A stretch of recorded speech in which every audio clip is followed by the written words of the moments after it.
Welcome students, online technical class में आपका स्वागत है। आज हम लोग डिस्कस करेंगे fifth semester civil engineering branch के बारे में कि फिफ्थ सेमेस्टर में हम लोगों को कौन कौन सा पेपर पढ़ना है, क्या पढ़ना है, उस सब्जेक्ट के पूरा डिटेल्स के बारे में हम लोग पढ़ेंगे। ये पूरा डिटेल्स पढ़ लेते हैं। सब्जेक्ट कौन कौन सा सब्जेक्ट पढ़ना है, कौन कौन सा बुक उसके लिए फॉलो करना है, तो उसके बारे में पूरा डिटेल्स आज डिस्कस करेंगे। फिर नेक्स्ट क्लास में हम लोग सब्जेक्ट वाइज शुरू करेंगे। पहले हम लोग डिस्कस करते हैं कि इस सेमेस्टर में हम लोगों को कौन कौन सा सब्जेक्ट पढ़ना है। तो जैसा कि हर एक सेमेस्टर में 5-5 सेमेस्टर आप पढ़ते आ रहे हैं, सेम उसी तरह फिफ्थ सेमेस्टर में भी आपको 5 सब्जेक्ट पढ़ना है। तो आपका सब्जेक्ट क्या क्या है बाबू? तो सब्जेक्ट आपका है toss, theory of structure. Theory of structure को हम लोग बोलते हैं टॉस बोल दिए। दूसरा जो सब्जेक्ट आपका क्या है? Design of steel structure. Design of steel structure पहला क्या है? Theory of structure. तीसरा सब्जेक्ट जो आपका आएगा एस्टिमेटिंग एंड कॉस्टिंग। उसके बाद चौथा सब्जेक्ट आपका है हाईवे इंजीनियरिंग और पांचवा आपका है इरिगेशन इंजीनियरिंग।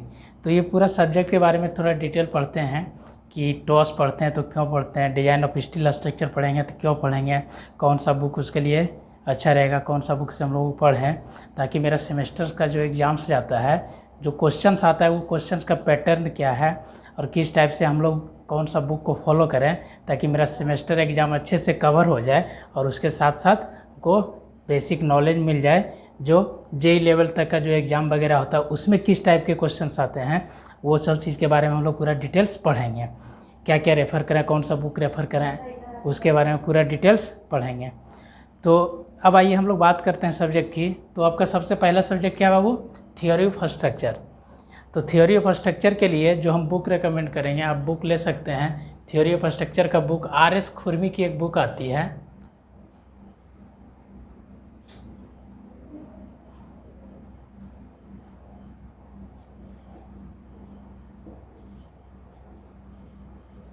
आर.एस. खुरमी। आर.एस. खुरमी की बुक ले सकते हैं, या तो एक रामानुथम की बुक आती है वो ले सकते हैं, ज़्यादा एडवांस हो जाएगा। तो या तो फिर एक आर.के. राजपूत की बुक आती है, आर.के. राजपूत की बुक आती है। ये दोनों बुक भी अच्छा है, तो ये दोनों में कोई बुक ले सकते हैं। या तो और ज़्यादा डिटेल्स पढ़ना है, एडवांस में पढ़ना है, तो हम लोग को क्या पढ़ना पड़ेगा? आपको एक रामानुथम की बुक आती है, वो भी बहुत अच्छी बुक है, इतनी मोटी बुक है, उससे भी आप हेल्प ले सकते हैं। अब डिजाइन ऑफ स्टील स्ट्रक्चर की बात करते हैं, तो इसके लिए हम लोग कौन सा बुक प्रेफर करेंगे? इसके लिए आपका सबसे अच्छा बुक आता है कौन सा? एस.के. दुग्गल। एस.के. दुग्गल, इसके लिए बुक आपका क्या आएगा? एस.के. दुग्गल। और साथ में आपको एक चाहे तो एल.एस. नेगी, देखिएगा एक एल.एस. नेगी की बुक आती है, एल.एस. नेगी की बुक ले सकते हैं। और इसके साथ आपको आई.एस. कोड का ज़रूरत पड़ेगा। आई.एस. कोड कौन सा? 800। आई.एस. कोड आपको 800 का ज़रूरत पड़ेगा, 2007। आई.एस. 800 2007 ये कोड का नाम है, आई.एस. 800 2007। LSM मेथड पे है, लिमिट स्टेट मेथड। अब बताएंगे लिमिट स्टेट मेथड और वर्किंग स्टेट मेथड क्या होता है। उसके बाद थर्ड सब्जेक्ट जो आपका estimating and costing.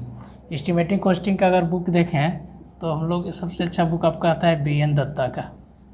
B.N. Dutta की बुक आप ले सकते हैं। एक M. चक्रवर्ती का भी बुक आता है, वो भी चाहे तो आप उसको भी प्रेफर कर सकते हैं। अब देखिए चौथा जो सब्जेक्ट आपका है कौन सा? Highway engineering. तो हाईवे इंजीनियरिंग के लिए खन्ना एंड जस्तो सबसे अच्छी बुक है। खन्ना एंड जस्तो एक बुक आती है, आप उसको प्रेफर कर लें। और हम लोग इरिगेशन की बात करें तो इरिगेशन में आर.एस. खुरमी की बुक आती है, आर.एस. खुरमी की। ये सारा जो बताया ये सब इम्पोर्टेंट्स बुक है। कुछ कुछ बुक खरीदते जाइए, वो आपको बेनिफिट्स मिलेगा सेमेस्टर में पढ़ने के लिए, एक रेफरेंस की तरह। बाकी जो दिक्कत होगा हम लोग लेक्चर में उसको सॉल्व करेंगे। तो चलिए हम लोग बात करते हैं। यहाँ पे आपको बोल रहे थे theory of structure. First subject क्या है बाबू? Theory of structure. तो थियोरी ऑफ स्ट्रक्चर में हम लोग को क्या पढ़ना है? जैसे कि यहाँ पे स्ट्रक्चर की बात हो रही है, ठीक है। तो स्ट्रक्चर मतलब क्या होता है बाबू? कि बहुत सारे कंपोनेंट्स को हम लोग क्या किए, एक साथ कनेक्ट कर दिए। तो कनेक्ट करने के बाद जो मेरा एक फ्रेम बना, जो ढांचा बना, वही क्या कहलाता है? आपका स्ट्रक्चर कहलाता है। यानी कॉम्बिनेशन ऑफ स्ट्रक्चरल मेंबर, यानी बहुत सारे स्ट्रक्चरल मेंबर को आपस में जोड़ देंगे, तब जा कर के जो मेरा फ्रेम तैयार होगा उसको हम लोग क्या बोलेंगे? स्ट्रक्चर बोलेंगे। तो यहाँ पे हम लोग जो थ्योरी ऑफ स्ट्रक्चर में पढ़ेंगे तो कि जैसे कोई स्ट्रक्चरल मेंबर है तो उस स्ट्रक्चरल मेंबर पे पार्टिकुलरली अगर लोड लगाया जाए तो उस पे लोड लगाने के बाद क्या शेप पे चेंजिंग आएगा, उसके शेप में क्या चेंजिंग होगा। जैसे अगर हम एक एग्जांपल की अगर बिल्डिंग की बात करें तो बिल्डिंग क्या है, एक स्ट्रक्चर है और बिल्डिंग में बहुत सारे कंपोनेंट्स हैं, स्ट्रक्चरल मेंबर हैं। उस सारे मेंबर को कनेक्ट कर दिए तब आपका क्या बना जाकर के स्ट्रक्चर बना। तो उस स्ट्रक्चर में जैसे बीम आ गया, कॉलम आ गया, स्लैब आ गया, फुटिंग आ गया, फाउंडेशन आ गया। तो उसी तरह हम लोग यहाँ जो पेपर है फर्स्ट सेमेस्टर फर्स्ट ये थ्योरी ऑफ स्ट्रक्चर, तो उसमें हम लोग पूरा पढ़ेंगे कि जैसे पार्टिकुलर मेंबर, जैसे बीम की बात करें तो बीम पे जब लोड दे रहे हैं तो वो लोड देने के बाद बीम में क्या डिफ्लेक्शन हो रहा है, क्या लोड को सस्टेन कर रहा है, कितना डिफ्लेक्शन हो जा रहा है। मेरा कॉलम दे रहे हैं तो कॉलम पे लोड दे रहे हैं तो कॉलम क्या लोड ले रहा पा रहा है, कितना लोड ले पाएगा। तो पार्टिकुलरली हर एक स्ट्रक्चरल मेंबर के बारे में हम लोग यहाँ पे पूरा डिटेल डिस्कस पढ़ेंगे। वो आपका किस में आएगा, थ्योरी ऑफ स्ट्रक्चर में आएगा। अब दूसरा जो सब्जेक्ट है वो क्या है आपका, डिजाइन ऑफ स्टील स्ट्रक्चर। देखिए डिजाइन ऑफ स्टील स्ट्रक्चर। अब हम लोग बात करेंगे कि यहाँ पे देखिए इस सब्जेक्ट में आपका पहला वर्ड क्या है, डिजाइन। तो डिजाइन मतलब क्या होता है बाबू, डिजाइन और ड्राइंग पढ़ाए होंगे हम ड्राइंग में थर्ड सेमेस्टर में, तो आपको पता होगा डिजाइन और ड्राइंग अलग चीज़ होता है और डिजाइन अलग चीज़ होता है। तो डिजाइन मतलब क्या होता है, डिजाइन मतलब होता है हम लोग क्या करते हैं यहाँ पे लोड कैलकुलेशन करते हैं। डिजाइन मीन्स क्या करते हैं हम लोग, लोड कैलकुलेशन करते हैं और लोड कैलकुलेशन करने के बाद क्या करते हैं, उसका डायमेंशंस कैलकुलेट करते हैं, डायमेंशंस कैलकुलेट करते हैं। ठीक है, डायमेंशंस कैलकुलेट करते हैं। या तो अगर हम डायमेंशंस फिक्स कर दें और उस पर लोड दें तो लोड देने के बाद चेक करते हैं कि वो जो डायमेंशंस हम दिए हैं, जो भी थिकनेस हो, लेंथ हो, ब्रेथ हो, जो दिए हैं वो मेरा सही है कि नहीं, उसके बारे में पूरा डिटेल्स पढ़ेंगे। तो यहाँ पे अगर हम लोग स्टील स्ट्रक्चर की बात करें तो स्टील स्ट्रक्चर में क्या, डिजाइन ऑफ स्टील स्ट्रक्चर, यानी यहाँ भी स्ट्रक्चर है तो यहाँ भी क्या होगा, बहुत सारा स्ट्रक्चरल मेंबर होगा जो जाकर के साथ में एक साथ क्या होगा, कंबाइंड हुआ होगा। यानी सबको एक दूसरे में आपस में जोड़ करके कनेक्शन करने के बाद तब जाकर के हम लोग एक स्ट्रक्चर तैयार किए होंगे। तो यहाँ पे जो स्ट्रक्चरल मेंबर होगा आपका वो क्या चीज़ का, स्टील का होगा। यानी यहाँ पे इस सब्जेक्ट में हम लोग पूरा जो डिटेल्स पढ़ेंगे सिर्फ किसके बारे में पढ़ेंगे, स्टील के बारे में पढ़ेंगे। स्टील मतलब लोहा जिसको बोलते हैं।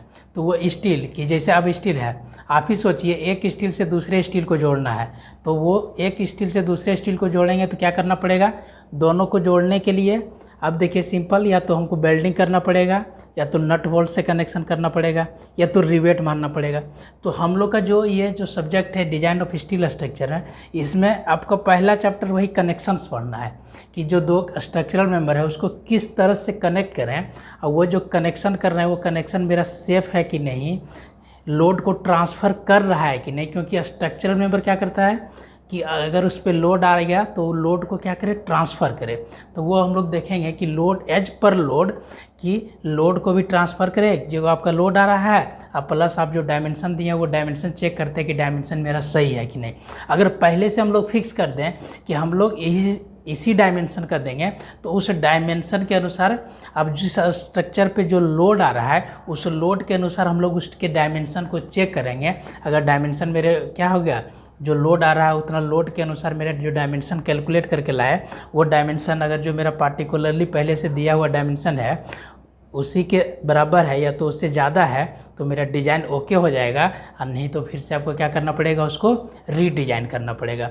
तो यहाँ पे आपका क्या है, डिज़ाइन मतलब क्या होता है, डिज़ाइन मतलब जैसे अगर पहले से कोई मेंबर का अगर पार्टिकुलरली उसका थिकनेस, लेंथ, ब्रेथ सब फिक्स कर दिए तो लोड के अनुसार हम लोग कैलकुलेट करते हैं कि मेरा लेंथ, ब्रेथ, थिकनेस कितना आएगा। आज जो हम लोग फिक्स किए हैं अगर उतना ही मेरा कैलकुलेशन आ गया तो जो हम लोग लेके चले वो क्या हो गया, सही हो गया। यानी डिज़ाइन क्या होता है, सारा ट्रायल एंड एरर बेसिस पे होता है। यानी हम लोग पहले क्या किए, ट्राई किए, फिर उस पर लोड दिए, अगर वो मेंबर आपका लोड को क्या करे, सस्टेन कर ले तो मेरा मेंबर क्या हो गया, वो स्ट्रक्चर के लिए सेफ हो गया। तो वो सब चीज़ पूरा हम लोग पढ़ेंगे किसमें, स्टील स्ट्रक्चर में। तो इसके लिए आपको बुक बताया इसके दुग्गल एल एस नेगी। और यहाँ पे हम लोग को क्या करें, ज़रूरत पड़ेगा एक IS कोड की। IS कोड मतलब इंडियन स्टैंडर्ड कोड, उस कोड का नाम कितना है IS 800 और ये 200 इसमें 2007 में आई थी। और ये कोड आपका किस बेसिस पे है, लिमिट स्टेट मेथड बेसिस पे। अब आपको बताएंगे एक वर्किंग स्टेट मेथड होता है डिजाइन का और दूसरा लिमिट स्टेट मेथड। तो वो बताएंगे आगे जब क्लास हम लोग शुरू करेंगे स्टील का कि लिमिट स्टेट मेथड में क्या काम होता है और वर्किंग स्टेट मेथड में क्या काम होता है। यानी लिमिट स्टेट थोड़ा एडवांस मेथड हो गया, वर्किंग स्टेट ओल्ड मेथड हो गया। वर्किंग स्टेट थोड़ा इकोनॉमिकल नहीं था, वहाँ पे खर्च थोड़ा ज़्यादा पड़ता था, और लिमिट स्टेट मेथड में थोड़ा खर्च कम पड़ता है। वहाँ पे जो लोड लेते थे लोडिंग का वैल्यू थोड़ा कम लेकर के डिज़ाइन करते थे, और यहाँ पे लोडिंग का वैल्यू ज़्यादा लेकर के डिज़ाइन करते हैं। यहाँ वो सेफ्टी सारा पूरा डिटेल्स पढ़ेंगे कि क्या डिफरेंस था। तो हम लोग को जो कोड पढ़ना है बाबू, कौन सा कोड, IS 800-2007।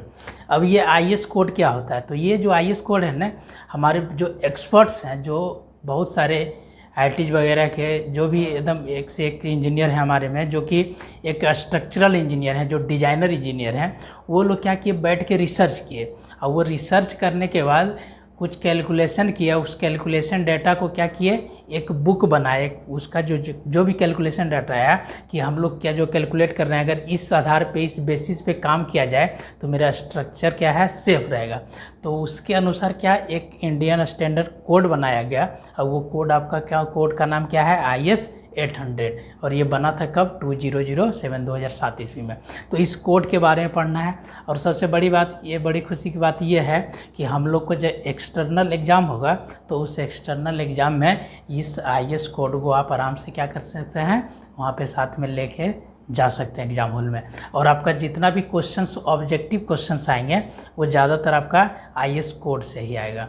तो वो बताएंगे हम लोग कि कोड कैसे देखते हैं, कहाँ से उसमें जो वैल्यू दिया हुआ है कौन सा वैल्यू लेते हैं, वो सारा मेथड पूरा डिटेल्स पढ़ेंगे विथ IS कोड। और आपको इसमें एक चीज़ का ज़रूरत पड़ेगा, स्टील टेबल की, ठीक है। एक स्टील टेबल आती है मार्केट में, वो पूरा स्टील के प्रॉपर्टीज़ के बारे में दिया है कि जो स्टील से लेते हैं, जिस शेप का है, एंगल सेक्शन है, एल सेक्शन है, तो उस सब का एरिया क्या होता है, उसका जो एज पर थिकनेस, कुछ स्टैंडर्डाइज जो मैन्युफैक्चर होता है उसके अनुसार वो स्टील टेबल में पूरा उसका डिटेल्स दिया रहेगा। रेडियस ऑफ गायरेशन क्या होता है, एरिया क्या होता है, वो सारा पूरा डिटेल्स हम लोग पढ़ेंगे। तो स्टील टेबल का भी आपको ज़रूरत पड़ेगा। अब हम लोग बात करते हैं थर्ड सब्जेक्ट का नाम क्या है बाबू, एस्टिमेटिंग एंड कॉस्टिंग। अब देखिए ये जो सब्जेक्ट है आपका एस्टिमेटिंग एंड कॉस्टिंग, ये ऐसा कहा जाता है कि पूरे सिविल इंजीनियरिंग में खास करके डिप्लोमा वाले के लिए जितना भी सब्जेक्ट पढ़े हैं, अगर सब सब्जेक्ट बाद में भूल भी गए हैं, अगर ड्राइंग और एस्टिमेटिंग आपको आ रहा है तो आप आराम से क्या अपना क्या बोले, नमक रोटी आराम से बैठ के खा सकते हैं। यानी ये जो सब्जेक्ट्स है आपका एस्टिमेटिंग कॉस्टिंग, देखते होंगे आजकल आप नाम सुनते होंगे कि जो भी नौकरी लगता है JEE को, तो ज़्यादातर अगर बोलिए देखिएगा कोई अगर सीनियर होंगे या तो कोई आपके जॉब कर रहे होंगे JEE डिप्लोमा लेवल का जॉब, तो उसका ज़्यादातर वर्क वही रहता है कि ड्राइंग मिला, वो ड्राइंग के अनुसार साइड पे काम करवा रहा है देख के, या तो उस ड्राइंग के अनुसार आपको क्या करना है, बिल बनाता है लोग। बिल मतलब क्या, वो कि जो बिल्डिंग बनेगा, ये जो भी स्ट्रक्चर बनेगा, तो उस स्ट्रक्चर को बनने में मेरा कितना लागत आएगा, कितना खर्च आएगा, तो वही है estimating and costing. Estimating and costing मतलब क्या हो गया, यानी पहले से जो स्ट्रक्चर हम लोग तैयार करेंगे तो उस स्ट्रक्चर को बनने में कितना खर्च आएगा, एक लमसम में हम लोग को पहले से आइडिया मिल जाता है। हम लोग यहाँ से क्या करते हैं, एक एस्टीमेट बना लेते हैं, पूर्वानुमान लगा लेते हैं, यानी पहले अनुमान लगा लेते हैं कि कितना खर्च आएगा। वो अनुमान कैसे लगाते हैं, तो हम लोग ड्राइंग देखते हैं, और ड्राइंग के साइज़ के अनुसार क्या करते हैं हम लोग, एज पर एक इसमें भी आपको ज़रूरत पड़ेगा एस्टिमेटिंग एंड कॉस्टिंग के लिए। यहाँ पे तो हम लोग को शायद अलाउ नहीं रहता है वो चीज़, लेकिन यहाँ पे जो हम लोग बनाते हैं तो आपका एक शेड्यूल रेट आता है। इसको जब बनाएंगे एस्टिमेटिंग एंड कॉस्टिंग तो आपको एक शेड्यूल रेट आता है, एक शेड्यूल रेट होती है, एक शेड्यूल रेट बुक होती है, सब स्टेट का अपना अपना अलग होता है। तो इस शेड्यूल रेट बुक में सारा चीज़ पूरा डिटेल्स लिखा हुआ रहता है कि आपका जो है किस रीजन में आप आ रहे हैं, वहाँ पे लेबर का चार्जेज क्या है, मजदूर का चार्जेज क्या है, मटेरियल का क्या चार्जेज है। जैसे आप ब्रिक लेते हैं तो ऐसा नहीं कि आपके यहाँ जो ब्रिक है 1000 5000 रुपये 5,000 में पर 1,000 ब्रिक मिल रहा है तो बाकी जगह भी वही कॉस्ट होगा। हो सकता है दूसरे जगह कॉस्ट आपका क्या कर जाए, वेरी कर जाए। तो ये सब क्या होता है, वेरिएबल होता है। तो इसका जो एस्टिमेटिंग कॉस्टिंग हम बनाते हैं तो किसके अनुसार बनाते हैं, एक शेड्यूल रेट बुक आती है, हर एक स्टेट का, हर एक गवर्नमेंट का अपना अलग अलग होता है, उसके अनुसार हम लोग पूरा यहाँ पे बनाते हैं कि जो मटेरियल यूज कर रहे हैं, जैसे सीमेंट यूज कर रहे हैं तो सीमेंट का भी कॉस्ट क्या होता है, प्लेस टू प्लेस आपका वेरी कर जाता है। हर एक मटेरियल का cost place to place vary कर जाता है, क्योंकि हम लोग एस्टिमेटिंग कॉस्टिंग की बात कर रहे हैं। तो एस्टिमेटिंग कॉस्टिंग मतलब क्या हो गया कि पूर्वानुमान लागत की, यानी बिल्डिंग बनने से पहले हम लोग का कितना खर्च आएगा, क्या पैसा आएगा, कितना लगेगा, वो पूरा कैलकुलेट कर लेते हैं, पहले से अनुमान लगा लेते हैं कि इतना पैसा खर्च होगा, उसी बेसिस पे आपका वो फंड रिलीज होता है। तो अब देखिए यहाँ पे जैसे अब कंस्ट्रक्शन की बात कर रहे थे, कंस्ट्रक्शन में आपको मैन चाहिए, मटेरियल चाहिए, इक्विपमेंट भी, ये सब सारा चीज़ चाहिए। तो मैन चाहिए तो आपको मैन के जो भी मैन वहाँ पे जो भी वर्कर्स काम कर रहा है तो उसको हमको पैसा देना रहता है। तो वो जो पैसा देंगे तो किस बेसिस पे देंगे, है ना, सबका रेट रहता है। मजदूर है तो उसको कितना देना है, 200 देना है, 250, 400, 500 जो भी है। इंजीनियर का क्या चार्जेज है, हेड मेसन का क्या चार्जेज है, बाकी जो मटेरियल हम लोग वहाँ पे लाए हैं उस मटेरियल में सीमेंट है, एग्रीगेट है, जो भी हो उसका क्या खर्च आ रहा है। तो ये क्या होता है, ये सब चीज़ प्लेस टू प्लेस वेरी करता है। तो उसके लिए हम लोग को क्या चीज़ का हेल्प का ज़रूरत पड़ेगा, schedule rate of book. But हम लोग यहाँ पे शेड्यूल रेट के बारे में बताएंगे आपको, नेट से भी डाउनलोड कर सकते हैं, किसी भी स्टेट का आप शेड्यूल रेट क्या है तो वहाँ से डाउनलोड कर लिए और वहाँ से आपको एक रफ डाटा मिल जाएगा। उस डाटा के हेल्प से तो हम लोग वो सिखाएंगे आपको, जो कि ड्राइंग जो बनाए हैं उस ड्राइंग के अनुसार हम लोग को एस्टीमेट कैसे बनाना है वो पूरा डिटेल्स हम लोग पढ़ेंगे। एस्टीमेटिंग एंड कॉस्टिंग ये बहुत अच्छा सब्जेक्ट है, ये आपको बहुत यूज आने वाला है। उसके बाद हम लोग नेक्स्ट सब्जेक्ट की बात करें तो नेक्स्ट सब्जेक्ट आपका क्या आएगा, हाईवे इंजीनियरिंग। नेक्स्ट सब्जेक्ट क्या है बाबू, हाईवे इंजीनियरिंग। तो हाईवे इंजीनियरिंग में 4th सेमेस्टर में आप पढ़े होंगे शायद रेलवे इंजीनियरिंग, ठीक है। अब 5th सेमेस्टर में आपका आ गया हाईवे इंजीनियरिंग। तो हाईवे इंजीनियरिंग में क्या, यहाँ पे हम लोग रोड की बात करेंगे। जो हाईवे है, हाईवेज ऐसे समझिए, हाईवे, बे मतलब क्या होता है, बे मतलब होता है आपका, बे मतलब हम लोग क्या बोलेंगे, बे मतलब होता है रास्ता, है ना। हाई मतलब क्या होता है, उच्च, है ना, यानी वैसा रास्ता जो क्या हो, कुछ ऊंचाई पे हो तो उसको हम लोग क्या बोलेंगे, हाईवेज। तो ये हाईवेज कैसे, जैसे कहीं भी देखिएगा जो हाईवेज बना हुआ रहता है, नेशनल हाईवेज, स्टेट हाईवेज जो भी होता हो, तो बहुत सारे टाइप्स का रोड होता है, उस रोड के बारे में पूरा डिटेल बढ़ेंगे।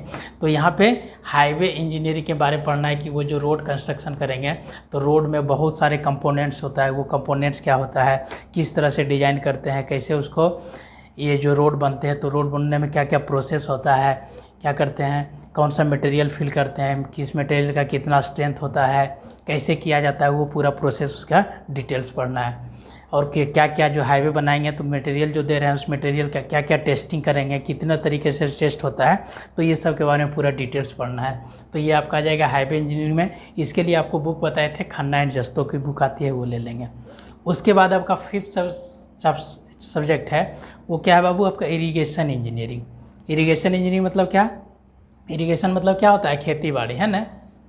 जो लोग गांव घर के होंगे सब लोग खेती बाड़ी करते होंगे, ठीक है। तो ये खेती बाड़ी होता है। तो खेती बाड़ी, तो हम लोग जो खेती कर रहे हैं, तो खेती कर रहे हैं तो उसमें भी हम लोग को पढ़ना है यहाँ पे इरिगेशन इंजीनियरिंग में कि जो खेती कर रहे हैं तो उसमें खेती करने का मेरा टेक्निक क्या होना चाहिए, किस तरह से, जैसे आप अभी है ना धान लगाए हैं तो वो धान लगाए तो धान में कितना पानी का ज़रूरत होगा, देखते होंगे कहीं पे पानी कम रहा तो वो क्या होता है, आपका फसल सूख जाता है, ठीक है। और ज़्यादा रहा तब भी दिक्कत हो सकता है। तो हर एक फसल के बारे में पढ़ेंगे कि कौन सा फसल के लिए कितना वाटर का रिक्वायरमेंट होता है, किस किस टाइप का इरिगेशन होता है, कितने टाइप्स का इरिगेशन होता है। क्योंकि हमारा देश क्या होता है, आप जानते हैं कि हमारा देश इंडिया है, क्या है, कृषि प्रधान देश है। यहाँ पे 70 से 80% लोग क्या करते हैं, खेती पे निर्भर है। तो वही चीज़ हम लोग पढ़ेंगे कि जो इरिगेशन होता है तो वो इरिगेशन कितने टाइप्स का होता है, कैसे कैसे करते हैं, कौन कौन सा क्रॉप होता है, किस किस सीजन में कौन सा क्रॉप लगाते हैं, किस क्रॉप के लिए कितना वाटर का रिक्वायरमेंट होता है, वो पूरा डिटेल्स पढ़ेंगे। और खेत तक अगर पानी पहुंचाना है तो पानी कैसे पहुंचाते हैं, उसका पानी पहुंचाने का मीडिया क्या है, कैनाल से पहुंचाए, डैम से पहुंचाए, नदी से पहुंचाए, बारिश का पानी हुआ उस पानी को कैसे स्टोर करना है, किस तरह से हम लोग को एग्रीकल्चरल फील्ड तक पहुंचाना है, तो वो सारा पूरा डिटेल्स हम लोग किस सब्जेक्ट में पढ़ेंगे, इरिगेशन इंजीनियरिंग में पढ़ेंगे। तो ये आपको ब्रीफ आइडिया बताया कि कौन सा सब्जेक्ट पढ़ना है और किस सब्जेक्ट के लिए कौन कौन सा बुक आपको क्या करना है, फॉलो करना है। ये इतना पूरा डिटेल्स आपको बताया है। अब देखिए हम लोग शुरू करेंगे क्लास।